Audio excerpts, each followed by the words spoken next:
Welcome, everyone. I'm very excited to cover this surge with you all in great partnership with one of my favorite partners, HarvestROI. We've been working together on some stuff for the past, it's been a couple of years now, working on solutions that fit the marketplace to help customers succeed with adopting HubSpot inside their business. And so today we will cover the RevOps Hierarchy of Needs, as well as how you can implement AdoptionHub inside of your own business. So a couple of housekeeping items first. Number one, we have our next surge event on August 21st with Intro, which will cover how you can have a partner portal on top of your HubSpot CRM. Very powerful for anyone that's engaging in high-level partnerships, co-selling, that type of thing. Very exciting, especially leading into inbound, which is our next topic.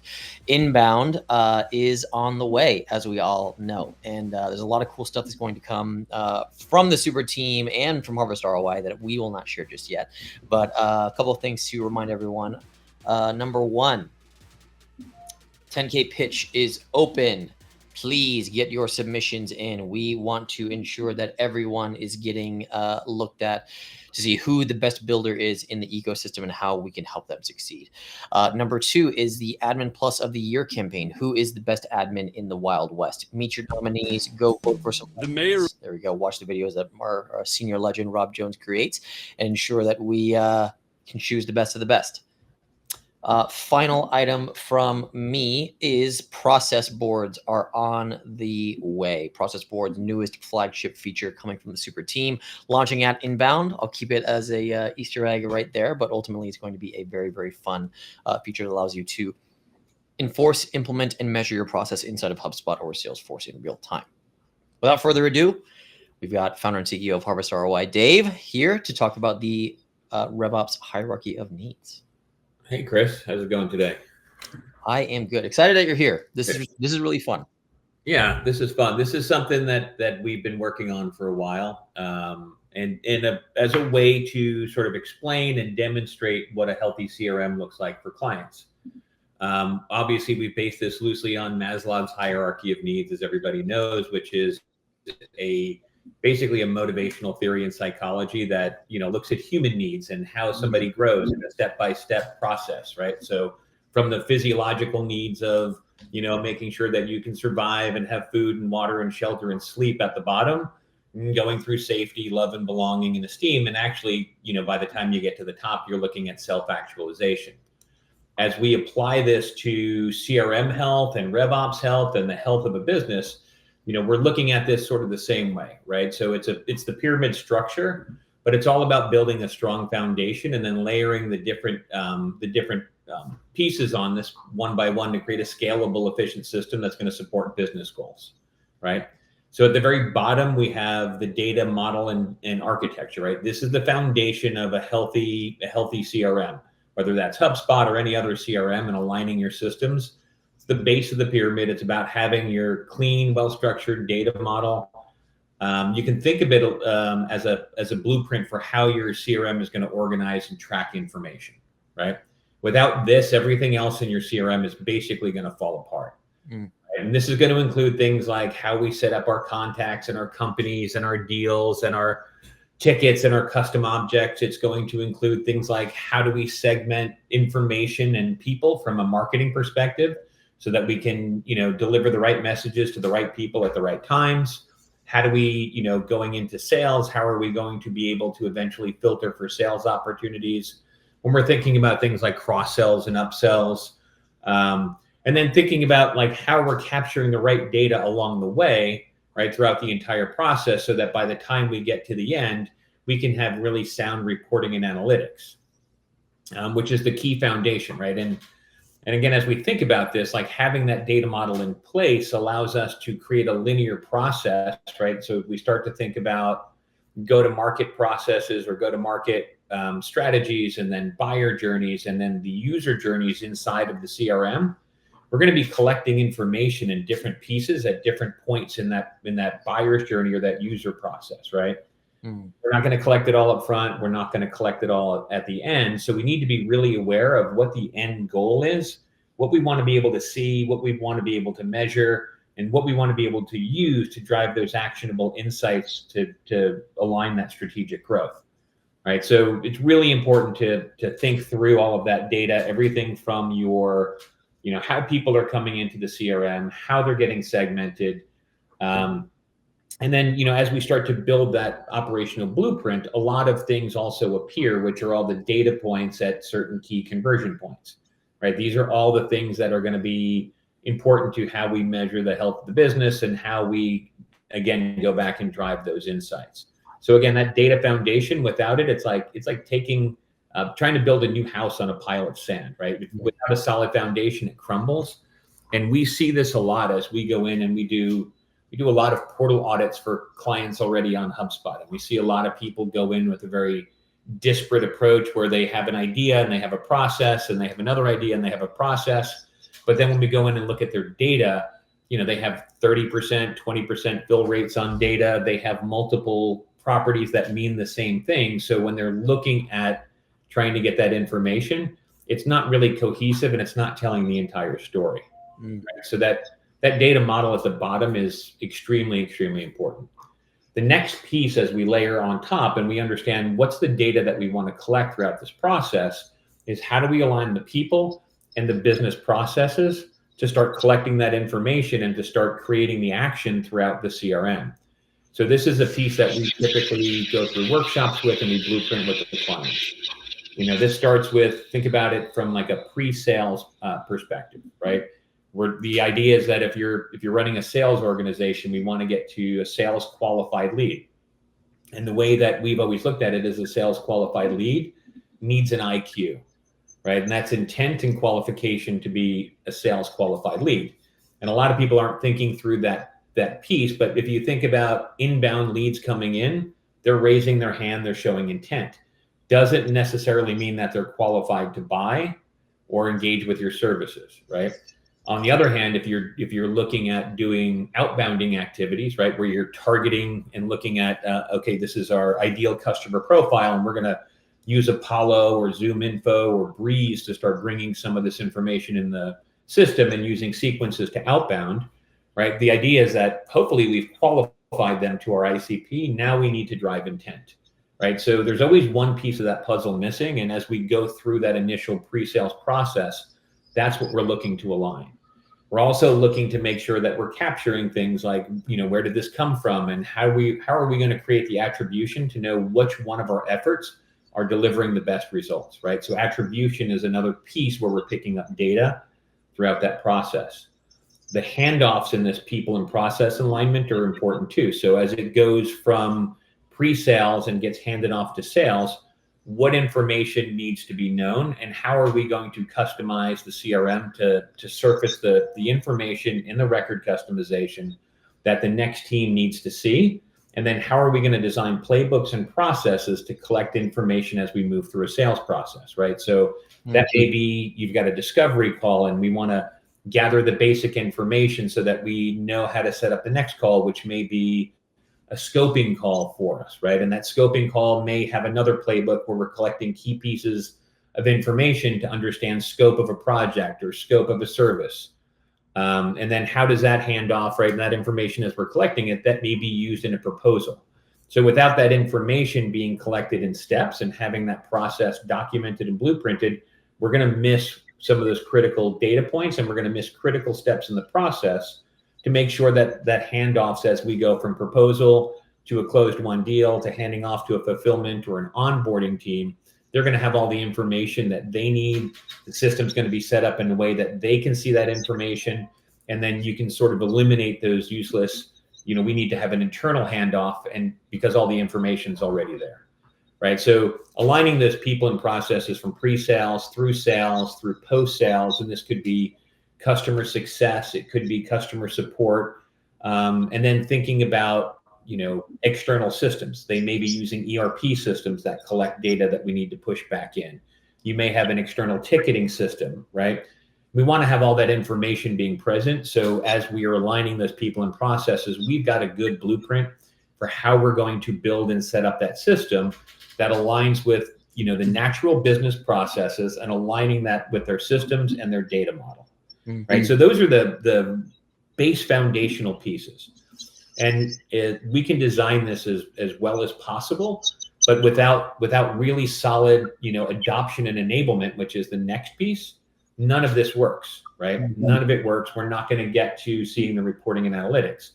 And this is the piece, because we work with a lot of clients who are already on HubSpot, and we see sort of that degradation of a system based on low adoption. And that could be, again, data points aren't there. They're difficult to put in. There's not a defined linear process, right? So we're not seeing that adoption piece.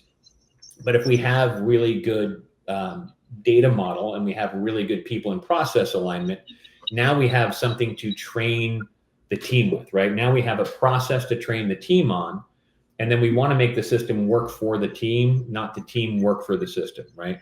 So as we're doing this, the enablement piece is starting to think about, how do we make the system easy for them to use? What are the tools within a system like HubSpot that make it easier, like sequences and templates and other pieces like that, and playbooks, right? All of these other, external tools that HubSpot has that make this system work. We want to make sure that those are there and they're trained on. And then we want to be able to train on the process itself, right? So that we're following this linear process, because without repeatable processes, we can't measure our success. Mm-hmm. So as we dive in, the piece that we see a lot is the adoption piece, right? So we can come in, we can train somebody on the system once it's built and go through a month of training. And, think about the old 80-20 rule of training somebody and then they're retaining 20% of the information. Now exacerbate that because we're all on Zoom and working remotely and multitasking, right? That falls apart quickly. The other piece that in terms of adoption, right, that's going to make this fall apart is that as you're building a successful data model and people and process alignment, your company should be scaling, your company should be growing, which means you're going to be bringing on new people. And as you're bringing on new people, how are we onboarding these people and how are we training them in a very consistent way with how the system was built? This is where we see most systems fall apart, right? Worked at first when the first team put it together, but as the team grew and nobody was there to train and nobody was there to show them how to use the system or had an onboarding process to show them how to adopt the system, they started doing it their own way and then the system falls apart. So this is where and why we built AdoptionHub, right? It was one of those key pieces. As we look at a project, we think about every optimization project as having bookends. So in the front end, we need to drive that alignment of having all the key stakeholders agree on what's important and what that process looks like, right? Because once we have that alignment and everybody's buy-in, we can get through these workshops, we can design those people and processes. But then when we get to the end, we need to bookend that with adoption and then a way to drive continuous adoption, even when we're gone, even when, the person who built the system or who was the champion in that company side is gone, they still have AdoptionHub within the system that's showing them how to onboard people, train these people, and drive success in the system. Right? Yeah. Once all these pieces are in place, now we're going to have the reporting and analytics, right? And so when we think about reporting and analytics, it's important to think about really I look at it as like three big components. You have activities that you're tracking, right? What are people doing? What are our leading indicators of success? Are they hitting those? Are they doing those activities that are going to lead to success? And how are we measuring those activities? By setting up goals and forecasts and things like that within the system, so that now we can look at activities and early performance indicators to track pace, right? I've seen so many people build systems where they're just looking at the end result, which means that, they cross the finish line, then they look at where they are and they've missed their goal, right? And the idea is that we want to be able to see those leading indicators. We want to be able to see pace so that adjustments can be made mid-process to make those adjustments to still hit your goals at the end of the month. And then we want to see those performance pieces. We want to see those pieces that are important. Then we want to break that reporting up from, what does the executive level need to see so that they can monitor the health of their business and start to drill in. We want to set the reporting up so that team leads or departments can see the function and the success of their departments. And then we want to break that down to individuals so they can see their own, right? So if you think about like the executive, think about it like like the check engine light in your car, right? Check engine light goes on. You don't necessarily know what it is, but you know you have a problem. And they would say, like, go in, plug it in. It's going to give you a code and tell you where to look. If your reporting and your systems are set up really well, and you start to see in any of these reports that you're starting to miss the mark, you're going to be able to drill back into this hierarchy and start to see where things are breaking down, right? If you start to see your, for example, if your sales pipeline starts to,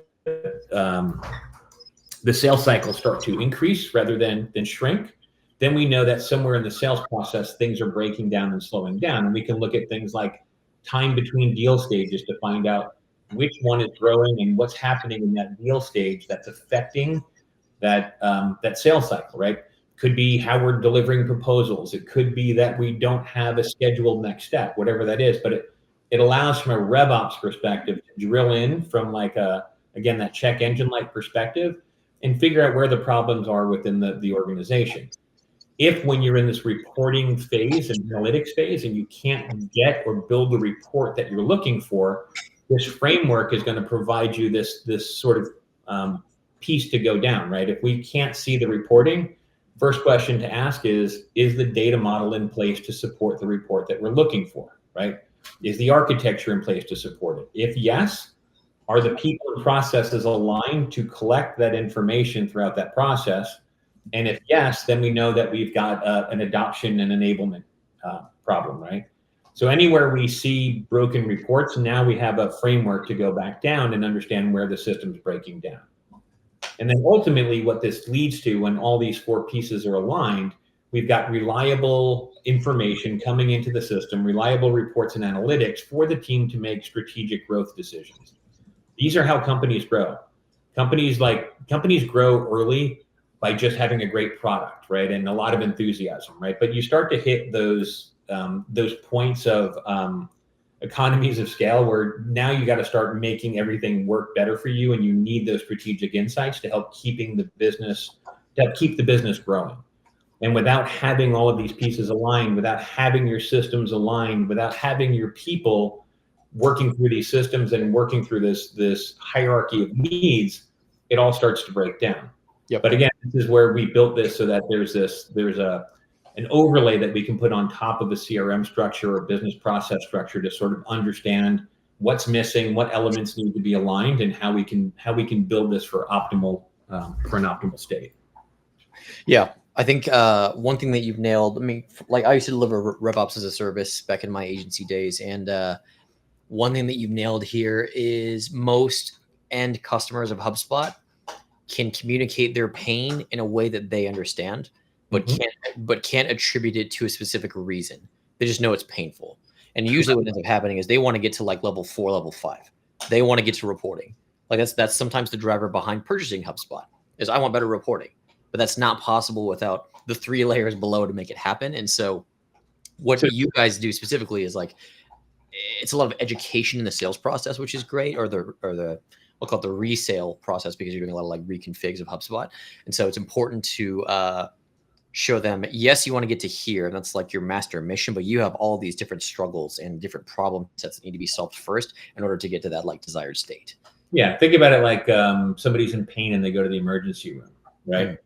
Don't necessarily know what it is. They just know what that symptom is. And that's exactly. We get a lot. Like people will come to us and go like, oh, we don't need our system re-architected. The only trouble we're having is with our reporting. Yeah. We're having trouble getting the data. And so what we started doing was, instead of going in and trying to rebuild the data, we would say, hey, look, let's do a portal audit for you, complimentary. Let's go in and like examine the system from this lens, and we can give you sort of a health check on your system. Yeah. Because most of the times when that symptom came up of just the reporting in HubSpot's broken, the reports don't work. It's not really the reporting. The tools are super capable. Again, it's the architecture at the bottom. It's the people and processes being aligned, and it is your team using it is always what's going to lead to that. Like, oh, now we can cure that symptom, right? But we got to get down to that root cause, do some triage, do some hard work, and get it fixed.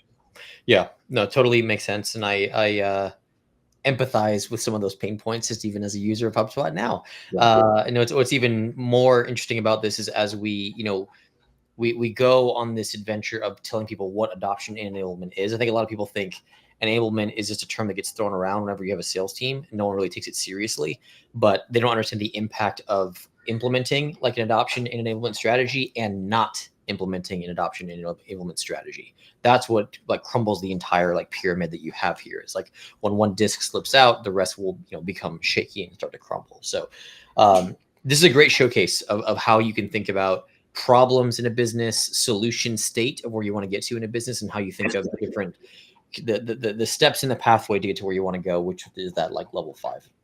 Yeah.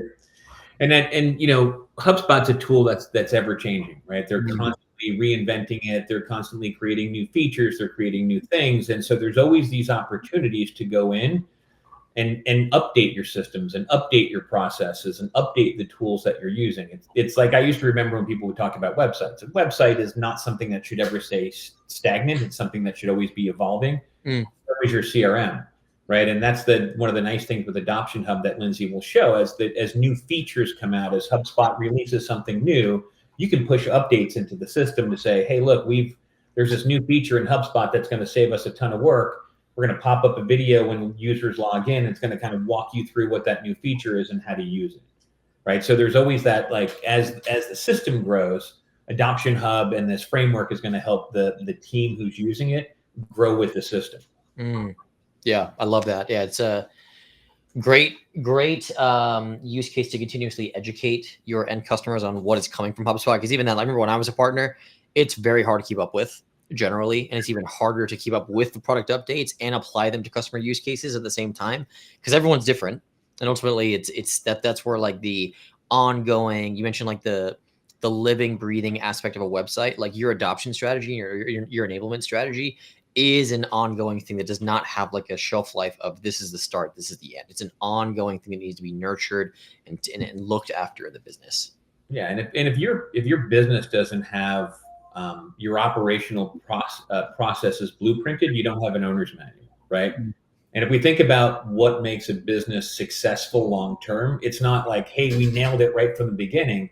It's about constant like evaluation and iteration. Yep. Which means that your processes are going to change, your blueprint's going to change slightly. You're going to have to onboard new people with these things. So, adjusting your blueprint, adjusting AdoptionHub, changing those pieces in there, that as the business iterates and grows and learns, that you've got this methodology and this documentation within your system that's going to help you keep that system aligned without having to go through a rebuild, again, 3 years down the line, because the business went through a couple iterations. Yeah, I agree with you. I think this is the best segue into your residential adoption expert, Lindsay John. Let's bring her up. Hey, Lindsay John, I think you're muted. Hi. What is up? Hello. So we've talked a lot about adoption. We've talked a lot about enablement and how to implement this in a business. Harvest has designed a solution that allows you to implement this RevOps hierarchy of needs and go beyond that into that constant enablement sort of format. And so can you please walk through that with us today? Yeah. So one of the things I love about the RevOps hierarchy of need is the fact that it's actually applicable for any tool that you decide to bring into your arsenal. We obviously focus a lot on HubSpot, right? Because this is where our data is going to live. But really, when you look at the hierarchy of needs and how you apply AdoptionHub is how we're rolling it out with our clients. So actually, if we bring that back in, we can kind of talk through exactly all of it. I will do a demo. Don't worry, I'll get to it. But really where AdoptionHub becomes really important is that we're focusing on the basics, okay? Because the basics are really what's going to help build out the rest of the tool. When I think about Supered and AdoptionHub, to me, there's really 6 levels of usage as a partner that you get to, and everyone really wants to get to level 6. We've said that before. Everyone wants to get to reporting. Everyone with Supered wants to get to the sellable packages. But really, you need to start doing the basics that are going to build your foundation as you build all the way up. So when we do our rollout, I'll walk through kind of everything that we do. But as we're starting with a data model optimization, really, if it's important, it stays, right? And if it's important, it's documented. And so when we're looking through, because as you said, we do a lot of reconfigurations here at HarvestROI. When we're looking through, one of the things we notice a lot in HubSpot are those duplicates. And really that is a direct result as the fact that most of these teams that are in HubSpot are working in silos. And so what happens when you're working in silos is that you don't see that consistent customer journey from start to end. What happens is that your marketing team is going to make a custom property that they need for them. And then your sales team is going to make the exact same freaking property because it's the data that they need. And all of a sudden you're getting these really convoluted, and to your guys' point earlier, you get someone that says, oh, we just need our reporting figured out.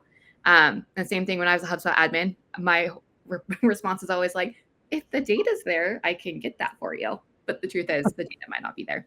So when we're going through this data model optimization, it's one of the first things we do with all of our clients, right? If it's important, it stays. And if it's important, it's documented. So we create, it sounds so boring, but we create an explainer card for every single asset that comes through. Because really at the end of the day, why these silos happen is because no one has a central source of truth for the context behind these builds. And that's what AdoptionHub is and should be for all of our clients, is that you should be able to search very quickly, what is this property? Or click on the icon to understand what that property is, what that workflow is, what that form is used for, without having to dig through the system for those answers. The problem is most people don't even know how to dig through the system to get those answers. So they put a Band-Aid on, and this is how we end up in a mess. So really at that data model is model optimization, that really foundational level. When we think about it in terms of AdoptionHub, it's, hey, there's an explainer card for every single asset that we're building, every single process we have in place. And that can be that, to me, that's the fun part, right? Because the way AdoptionHub works and Supered works is now that I have that explainer card, I can put it in 5 different places, right? I can trigger it. Okay. So for a good example, if it's out in the wild and I see an icon, I can click on it and understand what's going on. Okay. I can add it to a process role, which will go into level 2. I can add it to an action plan, which is level 2. I can add it to an update, which I think is more like level 3, or I can have it reside in the sidekick. Okay. So as we start to build that foundation, I can then decide where this card is going to live and how it all works together. Okay. Which leads us into level 2, which is that people in that process alignment. And this is actually where I think Supered truly lives. A lot of yes, it gets sold as adoption enablement, but as we were talking about, that's a result. That's the end goal, is adoption enablement. Really, how we get there is via the people in process alignment. And this is where the magic sauce and adoption happens, right? Because we built all these explainer cards, I can then come up to the next level. I can look at a process map. I can look at anything, and we can start to decide where these are going to go and how we can actually enforce what's happening. I'll use 2 examples here as we talk through. So process alignment, a lot of times, Dave even talked about it before, I talked about it before, where during a sales cycle, right? You're deciding at what deal stage, what data needs to be input, right?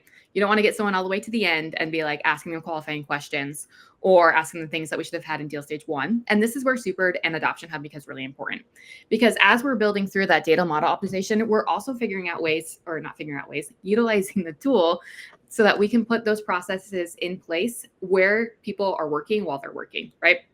I feel like this is just a prolonged Supered pitch, but this is exactly how we're utilizing it, right? Or an AdoptionHub pitch. Because as we're going through and we're mapping out that process and that data model optimization, we're taking those opportunities to actually embed that particular part of the workflow in your work. So when someone comes through with AdoptionHub, at this point, after they've gone through the data model optimization, they actually come to my team, and we're going to build out a custom action plan for them so that they can learn this part of the system, right? That self-training, and build out their custom process rules so that while they're in the flow of work, they can understand what is happening. Okay. It's funny because it's even simple things that we as partners or maybe HubSpot admin think are really simple, so we don't bother documenting, are actually things that people really need. So a use case example before we kind of dive into the next part is we are working with a client right now where we have created a template form, a template redirect page, a template follow-up email, and a template workflow because they do a lot of events. And really it's, they come back to us, we charge them, and this is stuff that we would like them to enable them to use so that we can start to do really more in-depth builds for them. And so we created all these templates. And again, it's one of those things that's okay, we've created these templates, go use them. And it's well, how and what order? And so we've created explainer cards. When to use it, there's an explainer card with in-depth instructions on how to clone, how to fill out the information. And then we've even put together an action plan so that they know exactly what to start first. Because most people might think that you start with the form. But really, you start with the redirect page, because the redirect page is then added into the form. And so it's really allowing our clients to self-serve and utilize the tool over and over again without having to constantly come back and ask questions, which leads to obviously step 3, the adoption enablement piece. Again, this is like an end goal for me. How do we know what's working? And really importantly, like, can our team utilize AdoptionHub and learn the tools and functions of HubSpot or whatever CRM or whatever tool we're using without having to come ask us questions? Really, at the end of the day, I'm trying to avoid lots of people in my DMs. So when we think about AdoptionHub, that's how we're thinking about it. Everyone gets explainer cards. Everyone gets their 5 process rules, or we upgrade them so that we can make sure that things are happening in the flow of work. Everyone gets a custom action plan based on one of their processes that we're building out for them. And that way, that when they turn around, we call it train the trainer, are the people that we're working with, the stakeholders, are adequately prepared to answer those questions about the build that we've made for them, and empowering too. Empowered, yeah. Yeah, empowering them. So any questions before we go into the questions? No, I think I want to highlight something. I think, if anything, the thing that you all do very well, especially in comparison to others that focus on some false version of adoption enablement, is you present the process when it's needed at the point in time where it's used, which is a very clear difference compared to anyone that's doing like legacy enablement, legacy adoption, stuff like that. I'll tell this to everyone, and for the sake of the recording, if you are delivering a giant Google Doc with SOPs, like, that's fucking unacceptable and is not going to like build your customer to like level 5. Not going to work. Like, that's where Dave mentioned the disparate systems. That is disparate, and that is bad. What HarvestROI does very well with AdoptionHub specifically is the process is multiple pieces, and we want to see the piece when it's needed, where it's needed, and that's really what makes it successful. And so, Lindsay, John, I imagine you want to share that next. Yeah, and I will mention the really cool thing about AdoptionHub, as Lindsay shows us, it's not just for HubSpot, right? We can put it on top of any system, right? That's a cloud-based system in your tech stack. So if you're using HubSpot for marketing, but you're using Salesforce, right? But the data coming in from Salesforce is broken, we can apply that AdoptionHub into Salesforce to have them use that, help them set up process rules there so that the information is flowing back in. If there's an ERP system, like in manufacturing, where they're entering orders, are they entering them correctly, right? So it doesn't just have to live on HubSpot. It can live across your entire tech stack and your business's entire operational process. Love it. That's exactly right. And so let's go into it. Awesome. John, go ahead. So actually, I didn't want to share that quite yet. Oh my goodness, because I want just a little bit. So what I'm going to roll through now is how we actually roll out AdoptionHub. Psychologically, there's like a little bit of a difference, because what we don't want to happen when we have a client come through is, oh my gosh, I can't even think of the phrase. Too many tools, I shut down. Analysis, tool paralysis, I guess it's how we're going to say it, tool paralysis. And so we do what, like I said, a phased rollout when we come to AdoptionHub. So when a client starts, even before they're a client, they're signed up on AdoptionHub with us, because every client that comes through the door, we do an initial audit with them, and we leave behind explainer cards to let them know what the reports are. Because a lot of times on those calls, you're with one person, they're trying to explain this. Again, that empowering idea is what we're trying to do from step 1. So when I do share my screen, you're going to be seeing our portal audit. We won't go all the way through it, but you'll start to see like what is happening with the explainer card. So even before they sign with us, they are signed up for AdoptionHub and they become familiar with it. We're going to add that to screen. So as you can see, all of our reports, I'm not going to show you all of them because this is IP, but all of these cards have like what the report is showing, what filters are being used, and why this report matters. So when that person comes back or is trying to explain or having those internal conversations, they can reference the explainer cards that were left for them so that they know exactly the kind of level of satisfaction they're going to get from working with HarvestROI. So everyone that comes through is already signed up for AdoptionHub. When they sign up, like I said, we do a phased rollout. So we do what's called the welcome package. The welcome package is going to have our AdoptionHub knowledge base, the AHA library, we like to call it, the AdoptionHub HubSpot Academy library, but that's quite a mouthful. And having to explain the joke sometimes is not so great. But as you come through here, we have a ton of resources, over 100 questions, and these are high level things too. So a lot of them are triggered, right? So we have like kind of the standard objects. So, and then we have like high level FAQs. So like, what's the difference between a lead status and a life cycle stage, why or association labels? Because really what our goal is here is to have a holistic view of HubSpot and not just trying to bring in or whatever tool they're using, have them truly understand the system as a whole and not like their one particular part. Okay. We also set up their homepage so that they have what we call an account hub, where we link all of their stuff. So if I were to open this, because the action plans, a lot of people think they're just linear, but this is actually a place that we can come in and link all their tool access. And so stuff like we are linking their Google Drive, their ClickUp. We link all of their workshops. So they link to Lucidchart and link to recordings. So we have an evergreen. So when someone comes in afterwards and they're like, we just can't find anything, really AdoptionHub is the place that they go to find the answer. That's really the goal. AdoptionHub is the place that they go to find the answer. They're also set up with some in the moment updates. So if I were to go to deals, they get a welcome to AdoptionHub, and they're learning the system as they're going through. The biggest thing for us, again, is that tool analysis paralysis, is that we don't want them to be like, oh God, I have to learn another tool. So therefore, we're just not going to utilize it. No, we set up everything so that they are experiencing an update. They're experiencing process roles. These are just generic ones, and they're experiencing the icons so that when we do start to add stuff to their portal, they automatically know what it is. They do not have to be trained on it, and they understand what's going on. So when we're talking about the levels at RevOps Hierarchy of Need, the data optimization, everyone gets an explainer card, and then we're naturally moving them into that process and people alignment by teaching them without actually teaching them. A bit of psychology hack. Okay. And so as they move through, they become familiar with the system. Okay, they're going through their workshops, they're going through their data optimization, and after that, they come to me, and we're going to create a training plan for them that will help them utilize and learn the system and turn around and train the trainer. An example of that right away, we have the individual user account setup. This is kind of a generic one that we have, but it really allows, I think Dave said it, the consistent training across everything, because where everything is going to fail is the fact that people are not receiving the same level. It is not standardized. And this really allows for us to standardize their training, standardize the process that they're doing, and allows them to go to that next level. The idea of rising tides lift all boats. So throughout the process, like I said, they go through their data optimization. We create, here's an example, some assets. These are custom cards, right? This is a custom workflow that is triggered. So when this particular client sees this trigger in their account, they'll be able to see what's happening with this workflow.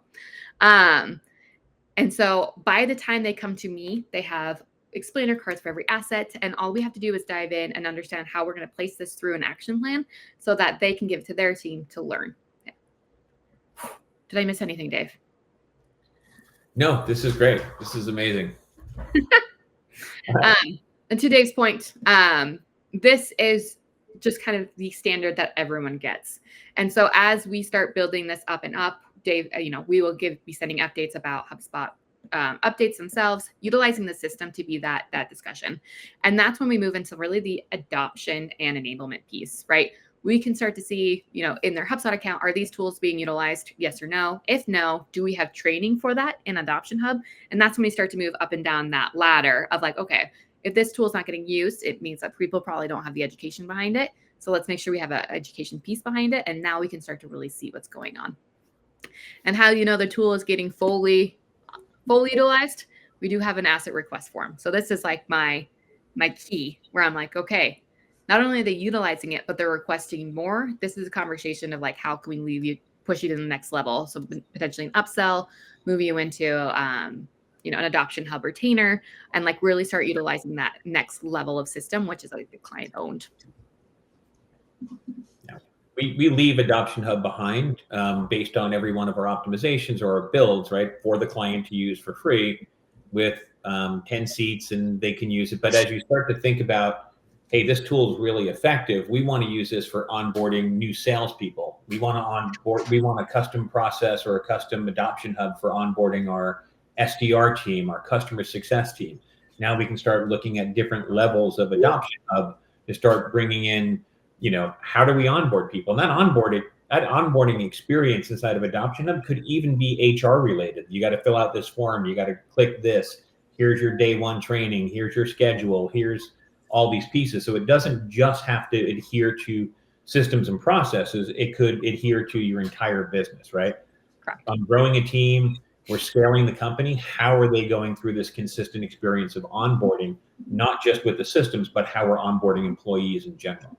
So it sort of like even becomes an HR tool. Yeah. It's that whole, if you show him as a cookie, what is he going to ask next? Did we show the sidekick, Lindsay? Because I think the sidekick is something that when people are working, like they can kind of see like, oh, I don't have to go to a different piece. The sidekick is right there for me to see. Yeah. So the way we set up our sidekick, the home screen is the same for everyone. And you'll start to see they have a welcome to Adoption Hub and like an overall arching. Really the goal for our team is that we push them to the sidekick no matter what. So if you have a question, you can email. Here's your action plan. So like open up your account hub and you can see all the links. If you have that form available, this is where you can do an access request and you can see your tasks and your updates. We also, this is a newer feature from Supered, which I love, the ability to override like the learning. We're putting our learning paths here. So you can really direct someone to be like, hey, let's go get you enrolled in a HubSpot certification. All you need to go is press learn and follow the steps and it'll get you enrolled. This is really, you can start to search the basis, have questions. So like I can say like, to our point, what's a life cycle stage, right? And look at right there. What's the difference between a life cycle stage and a lead status? Like simple questions that we as partners tend to just like answer because it's like, oh, I know this, I'm just going to answer for you. This is really, we're going to start driving that behavior for them to self-learn and understand what the difference is, because these are questions that come up all the time, right? And so having this knowledge base here and really just pushing everyone to the sidekick to answer these questions is going to be how people become successful. How I explain it, if you guys remember, like the little, oh my God, aging myself, but back when Microsoft Word had the little clip, like clip. Yeah, Clippy. Clippy. Yeah, that's what sidekick is for your own internal processes.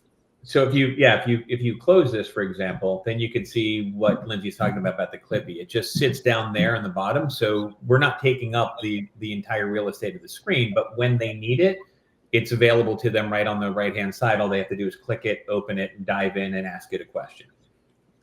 And if the question's not there, they can submit a form asking for an explainer card. So it's really the ability to build out their custom library. And what's cool about being on the side is like, if they submit a question, I can say, okay, this is a general question. Let's put it in the general FAQs. Or if like, oh, this is specific to their process, I can make a card that's specific to their process, put it in their account, and they can have access to that whenever they need to. So. Awesome. So.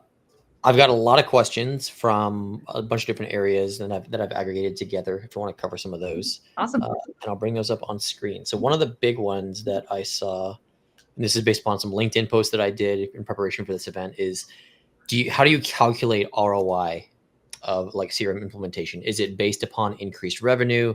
Is it based upon like time or cost savings? Is it based upon both? Like what's the most common type of ROI that you see from Adoption Hub and CRM ROI? I think it's both, really, right? If you think about what affects the bottom line in your company, it's top line revenue and it's your operational costs, right? You can lower operational costs and increase revenue, you're growing bottom line. So I think having a solid CRM in place and having good processes and great adoption is naturally going to, shorten sales cycles. It's going to make the team more effective. It's going to help you iterate faster, and it's going to help you grow top line much faster. In a lot of cases, we see anywhere from 25 to 200% within 6 months with a lot of companies in terms of their top line based on, all these bottlenecks they had. But at the same time, as you start to think about how the company is growing and scaling, and we can start to create some of these efficiencies in process, they're starting to use tools they weren't using before that are sort of multiplying their efforts, like automating sequences and things like that, and being able to do more sales outreach with less people, be able to do more automated qualifying without having somebody look at a form and pass those through, you're going to be able to scale your organization with less people by operating more efficiently, right? So I think it's a good balance of both, really, when you've got a good system set up. Interesting. Yeah, I agree. It sounds like time back yields revenue generation. Like it's like you said, it's a bit of both, which totally makes sense. Another one that I think is more tactical is if you're looking to measure the impact of adoption, maybe AdoptionHub or just adoption generally, are there things that you look at inside of HubSpot that you can look at in like a before and after state? Like this metric here shows a clear increase in adoption of the tool, the processes, stuff like that. Yeah, as we move from the optimization phase, right, where we set up somebody's system, again, that's foundational. Now you've got a good system to build on. What we want to do at that point is as we move into a RevOps engagement, we want to look at like what are the starting points? What's our average deal size? What does our average sales cycle look like? How many leads are we generating in a certain period of time? And we start to set benchmarks, and then we start to look and build those reports so that we can do QBRs every quarter and look at the progress, look at the pieces, analyze that information, and start seeing where it's having an impact, where it's not having an impact. And that's also going to give us an idea of where things are being adopted and not adopted, and be able to drill back into with that team. Interesting. So, Lindsay, as the enablement queen, what would you look at inside of a business to show here's your current state and the problems that you experience and the things that you cannot do in the business? Here's how we implement AdoptionHub and the methodology behind it. And here's the data that shows the improvement. What would you show in that scenario to a customer? What would I show? So there's like a couple different things that I think about. Primarily, so coming from the enablement side, it's harder to track because a lot of these questions happen in DMs. And so part of it is like going back and understanding like how often were you answering the same question? Like, let's look through your Slack threads and ask this question as well, versus like, what are the searches that we're seeing now in AdoptionHub? We can see who searched what, if they were able to find what their answers were, and like what their next steps were after that if they didn't find it. So a couple things I would look for would be things like how long it took, like average deal close, how much time spent on just activities during the day, how long did tasks stay open. Enablement's a little bit harder to like track with those hard measures, but really it is going to be that time back and like overall questions asked and answered. So we'll look things like form submissions. Like we'll look at like things of how far they get in their action plans. Where are they stopping in their action plans? Can we see a direct correlation between where they're stopping in action plans versus like what's happening in the CRM? Understanding like how many did our forms break because they weren't set up correctly? We can start to look at very specific things and see if we can correlate it back with a lack of education. Did they complete their learning paths? Did they complete their learning paths? That's probably the biggest one. Yeah. That's awesome. Yeah, great to know. I think one of the things that people want to, like in my experience back in my RevOps days, everyone wants to quantify something directly in the sense of this one data point is what will like improve with like a RevOps engagement or AdoptionHub implementation, stuff like that. And it's not that simple in the sense of like, it's not just going to be this, it's going to be all of these things that have, I mean, it's very much like that hierarchy of needs. It's start here and it improves the rest of the, umbrella as you go. I think it's important for organizations to have like that, that North Star metric, right? That one number that they look at to measures the business's overall health, right? And maybe that's a combination of 3 other data points that you can start to see if you're making progress, not making progress. Again, that check engine light theory where we've got that one North Star that says it's working, it's not working.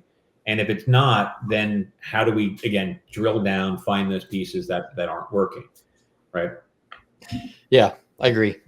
Another one that, and I've got, this is one from my LinkedIn post directly, and then I've got one more structured one is how often, and we talked about the living, breathing aspect of processes in adoption and RevOps generally, but if you're thinking about macro changes to a process, like let's talk about a service business model, if you implement a new service line, like AI as a service or new people, stuff like that, how often or how would you consider looking at those changes over time inside of a business? Is it still like that evergreen type of, theory where it's like improving it in real time, or do you do this like based upon QBRs, like you said? Like, how would you think about that for a customer? It's a little bit of both, right? I think you need to have regular intervals where teams are reviewing their reports. Again, reports are only as good as the teams that are looking at them and discussing them, right?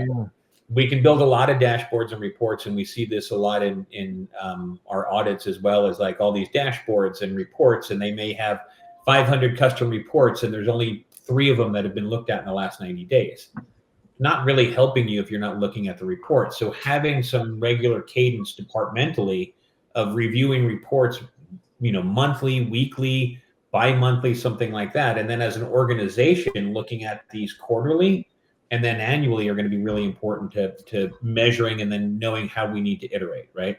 There's just little, there's departmental pieces, there's organizational pieces that, are going to need, like we said, iterations, right? So how do you get to those iterations? It's through regular cadence of, dedicating yourself and your teams to looking at these reports, trying to understand the information that's there, and working with companies like HarvestROI to help interpret that.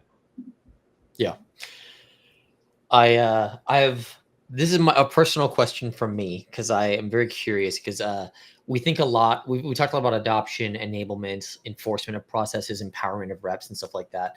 I remember back in my day, and again, this was like 2-3 years ago when I was doing RevOps as a service, I was a lot of education during the sales process of here's what RevOps means, and here's why you experience these things, stuff like that. So in your sales cycles and who you're talking to, when you're talking about adoption, enablement, and stuff like that, what use cases do you see where companies think that they're running adoption plays internally when they're actually not? Like, what's the replacement that you're competing against? So for anyone here that's like looking to sell adoption as a service or like implement this in their own business, what's the competing thing or the thing that you're replacing inside of those businesses? Google Docs, right, Lindsay? Struggling person who's about to rip their head out. Yeah. You still have one in every the confetti cannon of embedded cards. There's a poor person in every single organization always whose hair is getting ripped out because they're a person that just knows, and so they get asked constantly. And usually it's a high performer, which is the worst part, because you're burning that person out because of that higher performer bias. And I just had a phrase come to my head, like good adoption and enablement is like just felt, it's not talked about. And I think that's like where AdoptionHub is like so powerful, because it's just felt. And there's a reason that we very much like strategically are rolling out like we do, where it's like, hey, you just got to log in and download the Chrome extension and don't do anything else, because you'll be able to feel exactly and understand what's going on. Previously it's been someone just like pulling their hair out. And I feel bad too, because like I've been in that managerial position where I've been training 16 people, and my thought process was like 3 people are going to fail every quarter, and that's something I have to be comfortable with. Not anymore, hopefully. That is in the top 5 reasons why people come to us and say we need help. It's that person who was pulling their hair out, well, they left. Yeah. And nobody knows how the system works. Nobody knows how the system is built, and nobody can train anybody on the system. Like without that one person being there, the entire operational process and systems fall apart, right? And it shouldn't be on one person. It should be evergreen. Well, and that person probably made a joke at one point about having job security. Like I remember back in the day when I was trying to figure out how to dial out to Europe, and there was one person in the entire company that knew how to dial out to Europe, and he literally just looked at me and said job security, and I was like, that's fucking dumb, pardon me, because it took 25 minutes out of my day to find just you to dial out to Europe, and I've got a pissed off client that I need to call. Like, yeah, it sounds like the competing thing, it's a couple of things. Status quo is a thing that we often see with like end users, is it's not painful enough to change what they're doing right now, and they don't realize the impact of it's a blocker to get to that level 4, level 5, or level 6 in the RevOps hierarchy of needs. That's like the big one. Number 2, I think it's tribal knowledge, where it's like your adoption in the business right now is like Greg over there, who like Greg knows everything, and he's the key man in the business, and he's the guy whose like hair's on fire. So like go to him when you have questions and stuff like that. That's not scalable, right? That's where the like systemization and streamlining of your processes and stuff like that is like, that's a complete blocker in the business. Well, and then think about it, when Greg quits and gives his 2-week notice and they don't have an offboarding process that's the transfer of that knowledge. Exactly. Greg's gone, so is all the knowledge. Yep. Exactly. Yeah. And so it's interesting. So it sounds like you're doing a lot of education within your sales processes to show people like, here's what's wrong. And it's a very challenger sale methodology, which I really like, in the sense of what you're doing now will stop you from achieving X, Y, and Z, which is super cool. So I don't see any other big questions in the chat. I'm doing a quick comb through, but any final items to leave us with? Lindsay John, you're gonna start us off. Tony likes sweary LJ. Oh, Tony, come out drinking with me one night. I like to. Honestly, I think you've asked some of the questions, and I mean, my initial reaction is that like data can show us a lot, but like how our people are interacting and feeling, it will show us more. So I think that's where, to the point where like I like the RevOps hierarchy of need, because like yes, the data will support all the things following after it, but at the end of the day, like what we're doing in the adoption enablement level, to my point, should be felt, right? Like I shouldn't have to like dig after one person, because like I should have those right at my fingertips, which is why AdoptionHub is so powerful. Because as I start to train my people, just go there. If it's not there, you can submit something and we will make sure it's there. And so it's really centralizing that source of truth. Yes, the CRM is the source of truth for all of our customer interactions, but Sidekick is the source of truth for all our internal interactions. The internal CRM. Yep. And having documented processes and AdoptionHub is essentially an insurance policy for your, by the time you start looking at your software costs and your implementation costs and your training costs and your onboarding costs, it's an insurance policy for, $100K plus investment that you've made in your business. That's right. Make it pay off. Right. All right. What can we expect to see from the Harvest team at Inbound? Can we reach you there on site? Yeah, we'll be there. Cool. I'm sorry, I missed that, Chris. What was your question? What can we expect to see from the Harvest team at Inbound? Anything crazy? How can we find you? We have 3 inbound correspondents that will be there, as well as Dave and Brendan. Those 3 are Salim, Caroline Prettyman, and I believe his last one. Oh my goodness. Salim, who's the last one? Salim's in the chat. Let's see. Salim, Caroline, and is it Jackie? No, Nico. Oh, Nico. Oh my gosh. Yes, our AI. That's our AI guru. HubSpot's AI go-to, right, is part of our team. So we're one of the first teams in the HubSpot ecosystem to have an AI specialist on board. Nico will be there and corresponding and talking about all things AI that come out of Inbound. Amazing. Looking forward to it. All right. Big thank you to both of you for showing us the power of adoption in the RevOps hierarchy of needs. This is super helpful. I have one final video to show for everyone. And big thanks to everyone that has attended. If you see Salim on the floor, he is happy to get you on camera with an interview or some form of content with you. And thanks, everyone. Stay supered. Thank you. California.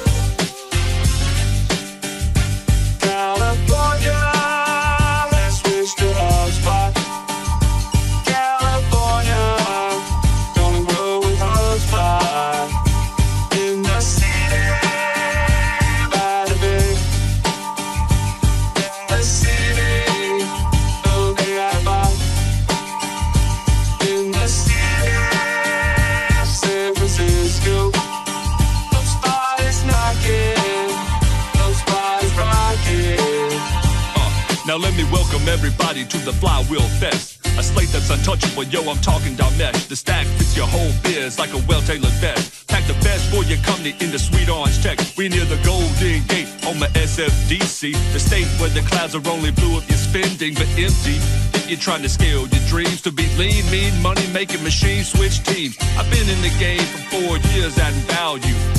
Mr. McConaughey's in a saloon. Now it's 25, people crank it and bank it. Music vibing, I'm sounding like the Pride on Jankovic. It's all hubs, whether Boston or the Bay. The CRM of choice on the seaside vacay. Throw a hand up and let me hear you say, Orange County taking over California. Hey. California.